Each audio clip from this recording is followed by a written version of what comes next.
வணக்கம், இது news minute Tamil. நான் ஷபீர் அகமது. 2024 தேர்தல் பிரச்சாரம் உச்சகட்டத்தில் இருக்கும்போது இந்தியாவில் இருக்கக்கூடிய ஒரே ஒரு அரசியல் கட்சி தலைவர் தான் இந்த கருத்தை பேசினாரு.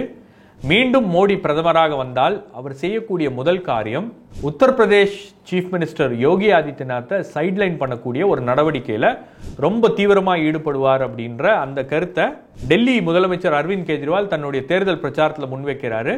அப்போதான் அது ஒரு மிகப்பெரிய பேச்சு பொருளாக பாஜக வட்டாரங்கள்லையும் இந்திய அரசியல் வட்டாரங்கள்லையும் பேசப்படுகிறது. அப்படி ஏதோ ஒரு பெரிய பிரச்சனை ரெண்டு பேருக்கு இடையே போயிட்டு இருக்கு.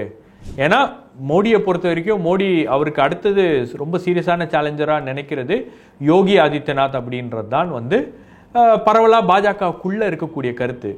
ஆனால் இப்போ யோகி ஆதித்யநாத்தை முழுக்க சைட்லைன் பண்ணணும் அப்படின்ற ஒரு நடவடிக்கை அப்படின்றது ரொம்ப தீவிரமாக நடக்கிறது அப்படின்றது யூபியில் கடந்த சில நாட்களாக நடக்கின்ற விஷயங்கள்லாம் வச்சு பார்க்கும்போது நம்மளால் ரொம்ப ஈஸியாக புரிஞ்சுக்க முடியும். நான் ஏற்கனவே இதை பற்றி ஒரு வீடியோ பண்ணியிருக்கேன், அதையும் நீங்கள் பாருங்கள் என்ன பிரச்சனை என்ன நடந்துட்டு இருக்கு அப்படின்றது.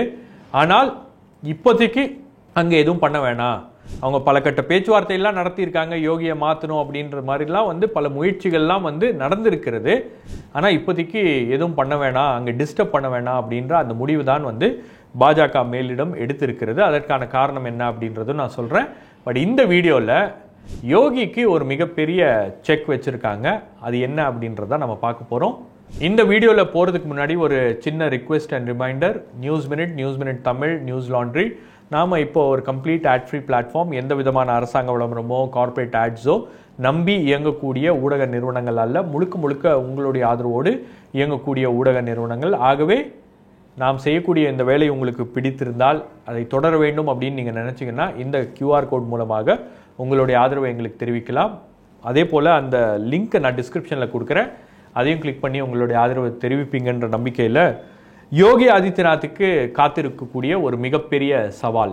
யோகி ஆதித்யநாத்தை மாற்றிடணும், எப்படியாச்சும் அங்கே ஒரு மாற்றம் யூபியில் நிகழ வேண்டும் அப்படின்றது தான் யூபியில் இரண்டாம் கட்ட தலைவர்கள் மத்தியில் ஒரு பெரிய சலசலப்பு அப்படின்றது சமீபத்தில் உருவாச்சு. ரெண்டு துணை முதலமைச்சர்கள், கேஷவ் பிரசாத் மௌரியா அதுக்கப்புறம் இன்னொரு துணை முதலமைச்சர், ரெண்டு பேரும் யோகி கூட்டின கேபினெட் மீட்டிங்ஸ்க்கு அவங்க போல. அதே போல யோகிக்கு எதிராக பேச ஆரம்பிச்சிட்டாங்க, ஆட்சி பெருசா கட்சி பெருசா. கேஷவ் பிரசாத் மௌரியா அந்த பிஜேபி உடைய அந்த கூட்டத்திலேயே அவர் சொல்லிட்டாரு, இந்த மாதிரி ஆட்சி தான் பெருசு அப்படின்னு நினைக்கல, நான் கட்சி தான் பெருசு, நான் முதல்ல ஒரு பிஜேபி காரியகர்த்தா, அதுக்கப்புறம் தான் நான் துணை முதலமைச்சர். ஆனால் இன்னைக்கு ஆட்சி பெருசுன்னு பல பேர் நினைச்சிட்டு இருக்காங்க. அவங்களுடைய ஸ்டைல் ஆஃப் ஃபங்க்ஷனிங், அவங்களுடைய ஸ்டைல் ஆஃப் கவர்னன்ஸ் தான் யூபியில் இவ்வளவு பெரிய ஒரு தோல்விக்கு காரணம். ஏன்னா கடந்த முறை 64 தொகுதிகளில் பிஜேபி ஜெயிச்சாங்க. ஆனால் இந்த முறை அந்த நம்பர்ஸ் ரொம்ப கம்மியாகி என்டிஏ ஒட்டுமொத்தமாகவே என்டிஏ 36 தொகுதிகளில் தான் யூபியில் ஜெயிக்க முடிந்தது அப்படின்றது தான் ஒரு மிகப்பெரிய ஷாக் அவங்களுக்கு. அதுலேருந்து இன்னும் மீண்டு வரல. ஏன்னா சமாஜ்வாதி கட்சியும் காங்கிரஸும் கொடுத்த அடி அந்த மாதிரி ஒரு அடி.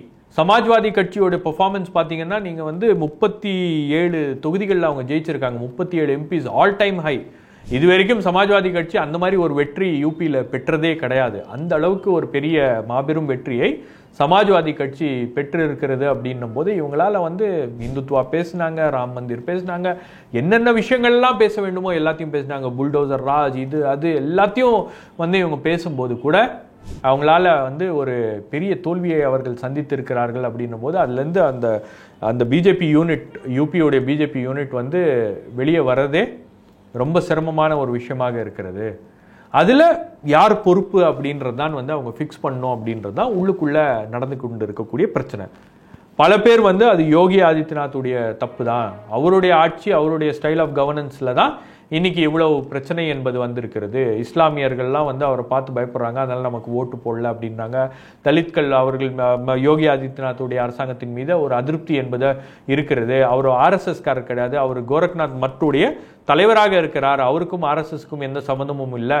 அவர் லிட்ரலி பார்த்தீங்கன்னா அவர் ஒரு வெளியே இருக்கக்கூடிய ஒரு நபர், அந்த சங் பரிவார் அமைப்பில் அவர் கொஞ்சம் வெளியே இருக்கக்கூடிய ஒரு நபர் தான் அவர் அப்படின்ற அளவுக்குலாம் பிரித்து பேச ஆரம்பிச்சிட்டாங்க. இது வரைக்கும் யோகி ஆதித்யநாத் பார்த்தீங்கன்னா அந்த ஹிந்துத்துவாவுடைய போஸ்டர் பாயாக இருந்தார். ஆனால் இப்பொழுது யோகி ஆதித்யநாத் மேலே என்னென்ன குறை சொல்ல முடியுமோ அதெல்லாம் சொல்லிட்டு அவரை எப்படி சைட்லைன் பண்ணுறது அப்படின்ற அந்த ஒரு எண்ணம் தான் இரண்டாம் கட்ட தலைவர்கள் மத்தியில் இருக்கிறது. கூட்டணி கட்சி தலைவர்களும் வந்து அந்த மாதிரியான விமர்சனங்கள்லாம் வைக்க ஆரம்பிச்சிட்டாங்க அப்படின்றதும் வந்து நமக்கு ரொம்ப வெளிப்படையாக தெரியுது. அப்னா தள், அதே போல நிஷாத் பார்ட்டின்ற ஒரு பார்ட்டி இருக்கு. நிஷாத் பார்ட்டியுடைய தலைவர் என்ன சொல்லியிருக்காரு பார்த்தீங்கன்னா, யோகி ஆதித்யநாத்தோடைய அந்த புல்டோசர் ஸ்டைல் ஆஃப் கவர்னன்ஸ் தான் வந்து இந்த 2024 தேர்தலில் நாம் தோல்வி அடைந்ததற்கு ஒரு மிக முக்கியமான காரணம். அந்த அளவுக்கு வந்து வரம்பு மீறி அது போயிருச்சு அப்படின்னு எல்லாத்தையும் வந்து இப்போதான் போஸ்ட்மார்ட்டம் பண்ணுறாங்க. ஸோ ஒவ்வொரு விஷயமாக இவர்கள் பேசிக்கொண்டு இருக்கிறார்கள். ஆனால் யோகி ஆதித்யநாத்தை அசைக்க முடியாது. யோகி ஆதித்யநாத்தை டிஸ்டர்ப் பண்ணோன்னா அது மிகப்பெரிய பிரச்சனையாக மாறும். ஒரு கட்டத்தில் இப்போ யோகி ஆதித்யநாத்துக்கு வந்து ஃபுல் சப்போர்ட் பார்த்தீங்கன்னா ஆர்எஸ்எஸ் உடைய ஃபுல் சப்போர்ட் என்பது இருக்கிறது. ஆர்எஸ்எஸோட பாஜகவுக்கு இருக்கக்கூடிய அந்த உறவு அப்படின்றதுல ஒரு விரிசல் அப்படின்றது ஏற்பட்டிருக்கு. ஒரு விதமான கருத்து முரண்பாடு அப்படின்றது இருக்கு. ஆர்எஸ்எஸும் கொஞ்சம் சூடான கருத்துக்கள்லாம் சொல்லிட்டு இருக்காங்கன்னும் போது இந்த சமயத்தில் போய் யூபியில் ஒரு குழப்பத்தை ஏற்படுத்தணும்னா அது பேக் ஃபயர் ஆயிருச்சுன்னா நமக்கு ஒரு மிகப்பெரிய பிரச்சனை அப்படின்றதுனால இப்போதைக்கு என்ன முடிவு பண்ணியிருக்காங்கன்னா, யூபியை ஒன்றும் டிஸ்டர்ப் பண்ண வேண்டாம்.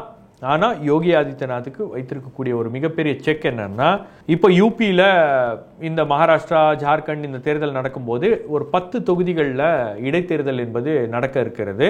அந்த 10 தொகுதிகளில் ஏன் இடைத்தேர்தல் நடக்குதுன்னு பார்த்தீங்கன்னா, அந்த 10 தொகுதியிலையும் இருந்த 9 தொகுதியில் இருக்கக்கூடிய அந்த எம்எல்ஏஸ்லாம் வந்து எம்பிக்கு போட்டியிட்டாங்க. ஆகவே இந்த தொகுதிகள்லாம் வந்து காலியாக இருக்கிறது.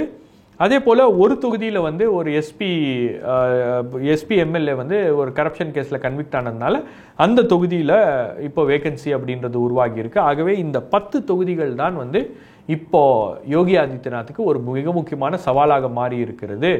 இவ்வளவு நாள் நாங்கள் வந்து யூபியில் 64 தொகுதியை ஜெயிச்சிட்டோம், யோகி ஆதித்யநாத்துடைய ஆட்சி தான் வந்து இந்தியாவிலேயே சிறந்த ஆட்சி அப்படின்லாம் பேசிட்டு இருந்த பாஜகவினர் இப்போ யோகி ஆதித்யநாத் என்ன பண்ண போறாரு? 2024 தேர்தல் தோல்வி என்பது முழுக்க முழுக்க அது பிரதமர் மோடியுடைய தோல்வி, அமித்ஷாவுடைய ஸ்ட்ராட்டஜியுடைய ஒரு தோல்வி அப்படின்னு சொல்லிட்டு தான் யோகி ஆதித்யநாத் சொல்றாரு. அதாவது அகங்காரத்தினால, ஓவர் கான்ஃபிடன்ஸ்னால நாம் வந்து இந்த தேர்தலில் தோல்வி அடைந்தோம் அப்படின்றது தான் யோகியுடைய வெளிப்படையான ஸ்டேட்மெண்ட்டு. அப்போ இந்த 10 தொகுதிகளில் உங்களால் என்ன பண்ண முடியும் அப்படின்றது தான் வந்து இங்கே அவருக்கு வைத்திருக்கக்கூடிய செக்கு. இதில் பார்த்தீங்கன்னா உங்களுக்கு வந்து ஒரு 5 தொகுதியில் உங்களுக்கு எஸ்பி தான் வந்து எம்எல்ஏவா, எஸ்பியோட கேண்டிடேட்ஸ் தான் வந்து எம்எல்ஏவாக இருந்திருக்கிறார்கள். ஸோ அவங்க எல்லாம் இப்போ எம்பி ஆயிட்டாங்க. அதே போல் இதில் 2 தொகுதிகளில் தான் வந்து பிஜேபி ஜெயிச்சிருக்கு. பாக்கி தொகுதிகளெல்லாம் பார்த்தீங்கன்னா ஆர்எல்பி, அதே போல் 3 தொகுதிகளில் பிஜேபி ஜெயிச்சிருக்கு. பாக்கி தொகுதிகளில் 2 தொகுதிகள் பார்த்தீங்கன்னா உங்களுக்கு ஒன்று நிஷாத் பார்ட்டி, அதுக்கப்புறம் வந்து ஒன்று ஆர்எல்பி. இந்த மாதிரி சின்ன சின்ன கட்சிகள் தான் வந்து அதில் ஜெயிச்சிருக்காங்க. அப்படின்னும் போது இந்த 10 தொகுதிகளில் வரக்கூடிய அந்த இடைத்தேர்தல் தான் வந்து யோகியுடைய தலையெழுத்தை தீர்மானிக்க போகிறது. இப்போ இந்த 5 தொகுதிகளில் எஸ்பியுடைய கோட்டை. ஸோ இந்த தொகுதிகள்லாம் மீண்டும் வந்து எஸ்பி இதை ரீட்டைன் பண்ணிட்டாங்க அப்படின்னா ஒரு 5 தொகுதிகளில் யோகி ஆதித்யநாத்துக்கு கொஞ்சம் பிரச்சனை ஆயிடுச்சுன்னா பாஜகவுக்கு மேலிடத்துக்கு அது ஒரு காரணமாக அமைந்துவிடும் அவர் மீது நடவடிக்கை எடுக்கிறதுக்கு. இன்னொரு பயம் என்னன்னா, இப்போ சமீபத்தில் நடந்த அந்த இடைத்தேர்தல்களில் 14 தொகுதிகளில் 10 தொகுதிகளில் பாஜகவுக்கு ஒரு பெரிய பின்னடைவு அப்படின்னும் போது இதெல்லாம் பார்த்துட்டு ரொம்ப பயப்படுறாங்க. அதனால தான் யோகி ஆதித்யநாத் என்ன பண்ணியிருக்காருன்னா, இந்த 10 தொகுதிகளுடைய இடைத்தேர்தலுக்காக 30 கேபினெட் மினிஸ்டர்ஸை வந்து அவர் டிப்ளாய் பண்ணியிருக்காரு. ஒவ்வொரு தொகுதிக்கும் வந்து 3 கேபினெட் மினிஸ்டர். அந்த 3 கேபினெட் மினிஸ்டருக்கும் அவர் கொடுத்துருக்கக்கூடிய உத்தரவு என்னன்னா, நீங்கள் லக்னோ பக்கமே வராதிங்க, இந்த தொகுதிகளில் போங்க, இந்த தொகுதிகளில் போய் அங்கே இருக்கக்கூடிய மக்களை சந்திங்க, அங்கே இருக்கக்கூடிய கட்சிக்காரங்களை சந்திங்க, அங்கே இருக்கக்கூடிய முக்கியஸ்தர்களை சந்திங்க, அவங்களுடைய பிரச்சனை என்ன இருக்குது அப்படின்றத பார்த்து இந்த எலெக்ஷன் நோட்டிஃபிகேஷன் வரதுக்கு முன்னாடி அவங்களுடைய பிரச்சனையெல்லாம் எப்படிலாம் தீர்க்க முடியுமோ அதெல்லாம் பண்ணுங்க அப்படின்ற உத்தரவோட 30 கேபினெட் மினிஸ்டரை களமிறக்கி இருக்கிறார். ஏன்னா அவருக்கு ரொம்ப கிளியராக தெரியும், இந்த தேர்தலில் ஒரு பின்னடைவு, ஒரு தோல்வி அப்படின்னு ஏற்பட்டுச்சுன்னா அங்கே டெல்லியில் நம்ம கதையை முடிக்கிறதுக்கு எல்லா கூட்டமும் வந்து ஒன்றா சேர்ந்து உட்கார்ந்துருக்கு. இந்த ஆட்டத்தை எப்படியாச்சும் கலைக்க முடியுமா அப்படின்றது தான் வந்து அங்கே கேஷவ் பிரசாத் மௌர்யா போன்ற பல கட்சி தலைவர்கள், நிர்வாகிகள்லாம் வந்து ஒரு விதமான யார் யாரெல்லாம் யோகி ஆதித்யநாத்துக்கு எதிராக இருக்கிறார்களோ, யார் யாருக்கெல்லாம் வந்து டெல்லியிலேருந்து ஒரு பெரிய அளவுக்கு சப்போர்ட் இருக்கிறதோ அவங்கெல்லாம் வந்து அங்கே இயங்கிட்டு இருக்காங்க. ஆகவே இதுதான் அவங்களுக்கு யோகி ஆதித்யநாத்துக்கு பிஜேபி வைத்திருக்கக்கூடிய ஒரு மிகப்பெரிய செக்கு. இன்னும் ஒரு 2 மாதங்களில் இந்த தேர்தல் முடிவுகள் வந்ததுக்கு பிறகுதான் அங்கே மீண்டும் யோகி ஆதித்யநாத் தொடர்வாரா அல்லது முழுக்க முழுக்க அவர் ஓரங்கட்டப்பட்டு செகண்ட் இன் கமாண்டாக வேறு யாராச்சும் வருவாங்களா அப்படின்றத நம்ம பொறுத்திருந்து பார்க்கணும். ஆனால் யோகியுடைய தலையெழுத்தை தீர்மானிக்கக்கூடிய இந்த 10 தொகுதிகளில் பிஜேபி மேலிடம் ஒரு மிகப்பெரிய கேமை வந்து ப்ளே பண்ண போகிறது அப்படின்றது நமக்கு ரொம்ப கிளியராக தெரியுது. இப்போ அதை எப்படி யோகி ஆதித்யநாத் அந்த பிரச்சனையை அந்த விஷயத்துலேருந்து அவர் எப்படி மீண்டு வரார் அப்படின்றது தான் நாம் வந்து பார்க்க வேண்டிய ஒரு விஷயமாக இந்த தேர்தல்களில் இருக்கிறது. வேறொரு நிகழ்ச்சியில் உங்களை சந்திக்கிறேன். நன்றி, வணக்கம்.